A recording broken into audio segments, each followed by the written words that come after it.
The first contact was usually accidental, like walking into the path of a tornado. Men had seen elephants before, some even rode them. But when an elephant charged, it was rage personified. Its trumpet blasting, its tusks flashing, its powerful legs churning up the earth. Even the mightiest men knew better than to stand their ground. Not because they were cowards, but because standing meant certain death. Yet there were stories, whispers around campfires of a different breed of men. Those who stared into the eyes of charging elephants and did not flinch. Who faced the thick-skinned giants head-on and made them turn back. These men carried no rifles, wielded no guns. Their only weapon was their nerve, their will to stay alive. Their tactic, simple, yet daring. If you can't outrun the beast, become the beast. Shout into its face, make it think you are ferocious. If the elephant faltered, hesitated, then you had won half the battle. The rest was up to luck. In the time before guns, the elephant was almost invincible. With tusks like scythes, a hide thicker than chainmail, and a charge that could knock a man clean out of the ring. So when one of these behemoths scored down a young warrior named Musa, it wasn't considered shameful. But Musa's father wouldn't hear of it. Ashen-faced, he went to the elder, demanding permission to go after the beast. He would find it and kill it. Father Tucson, revenge. The elder sighed, knowing such bravery would earn respect, but also bring death. They granted his request, though not without protest. For a week, Musa Sr. walked, tracking the elephant by its footprints. His son's cries for vengeance echoed in his ears, urging him on. When he found the elephant, it was bathing in a mud pool. It sensed danger and trumpeted furiously. But Musa's heart pounded with a different rhythm, danced. He stomped his feet and brandished a spear like a wild man. His war paint smeared, his eyes wide with feigned madness. The elephant trumpeted again, but this time hesitantly. It took a step back, then another. Still, Musa kept dancing. When the beast finally broke and fled, Musa collapsed. It's not from exhaustion, but from relief. He hadn't killed the elephant, but he had forced it to retreat. In the eyes of his people, he was a hero. As night fell, they gathered around a bonfire, telling tales of the day. A little girl looked up at her father. "Can I be brave like that when I grow up?" she asked innocently. "You already are," the father replied, nudging her toward the fire. "We all have that bravery inside us. It just needs a reason to come out." She pondered this as she roasted a piece of meat.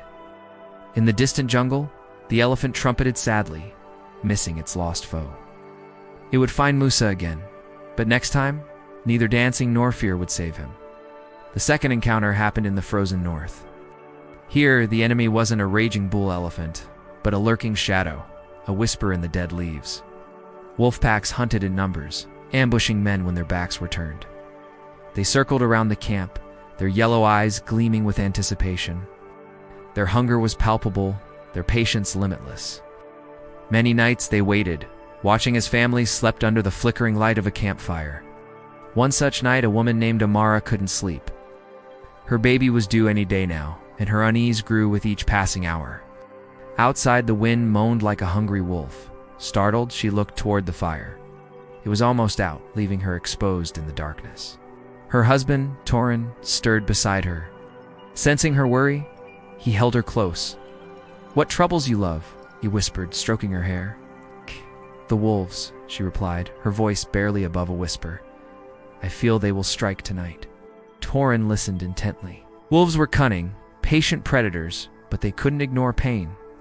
If he cut himself and bled, they would be drawn to his scent and attack. It was a well-known tactic. Without waking the others, he got up and walked toward the edge of the camp. Finding a sharp rock, he pressed it against his arm, drawing blood. The wolves couldn't resist. Their growls echoed in the darkness as they pounced. Torin yelped, hoping to lure them away from camp. They snapped and snarled, but he remained calm. Just as one of them lunged at him, a spear came whizzing through the air, jabbing it away. Then another and another, until the clearing was filled with weapons. Amara watched, frozen with fear as her husband fought off the wolves. One by one, the attackers fell, their bodies riddled with spears. By dawn, the clearing was silent, the threat gone. Shakily, Amara joined the men, her face pale with terror. "Why did you risk your life?" she asked Torin, her voice trembling. He smiled, pulling her into a hug. "Because we don't let the wolves win," he said, his voice firm. "Not while we have breath in our lungs and steel in our hands." Their victory was celebrated with songs and drums. Each thrust of the spear, each parry of the shield, echoed a tale of bravery. Little did they know that the wolves would return, smarter and more determined. For these men and women, survival wasn't just about luck or skill. It was about confronting fear every day. Theirs was a world where a charging elephant could end your life in seconds, where a wolf pack could decimate your village in a single night. These encounters weren't just battles. They were tests of character, of human will. When a bull elephant charged, you didn't run with a bullet, you danced to scare it. When wolves circled, you didn't huddle in fear. You cut yourself to distract them. Their tactics might seem crazy to us today. Running from a charging elephant seems logical, right? But for them, it was the difference between life and death. But why do these stories matter today? Why should we care about how our ancestors fought off wild animals? Because in those stories lies a truth that we've forgotten. Somewhere between those tales of elephants and wolves lies a part of us that has been lost. That part is courage, pure and unadulterated.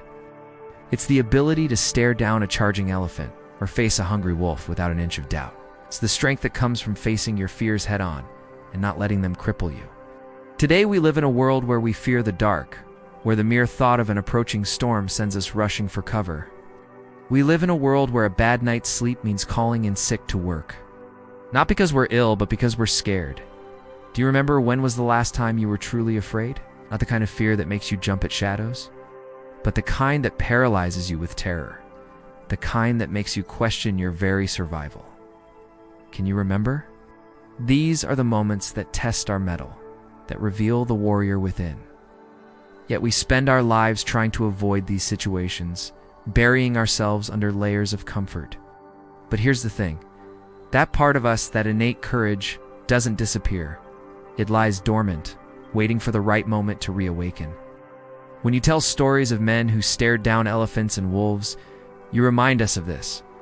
You remind us that we are capable of facing our fears, that we have the strength to confront whatever life throws at us. It's a reminder that we are more than our perceived weaknesses. So keep telling these stories, not just as tales of the past, but as lessons for today. Let them be a beacon guiding us back to that innate courage, reminding us that we don't need to run from our fears. Sometimes we just need to stand our ground and face them, just like our ancestors did all those years ago.